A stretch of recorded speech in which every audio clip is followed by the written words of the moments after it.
إذا ما تعرف أول جيجارة وين اتدخنت بالتاريخ ابقى وياي.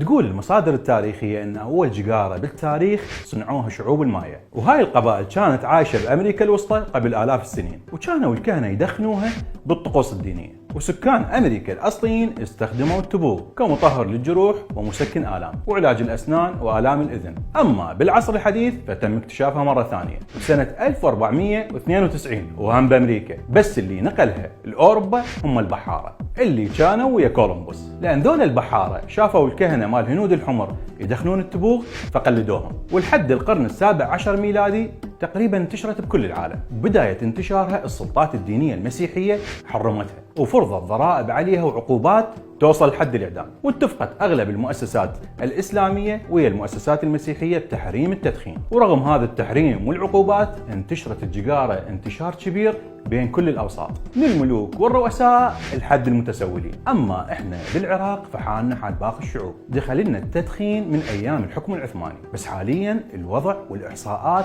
جدا مخيفة. بعد الغزو الأمريكي صرنا سوق مفتوح وبدون رقابة. أنت تعرف يوميا العراق يشتري جيجاير ب3 مليارات دينار مثل ما تقول وزارة الصحة، وأغلب هاي الجيجاير ما تخضع للفحص لأن تدخل من منافذ غير رسمية من إقليم كردستان، وهذا حسب ما قالته وزارة التخطيط. أنت تعرف 35% من العراقيين تقريبا يدخنون، وكل 20 دقيقة تسجل حالة وفاة بسبب التدخين. واليوم كان هنا أول جيجارة بالتاريخ.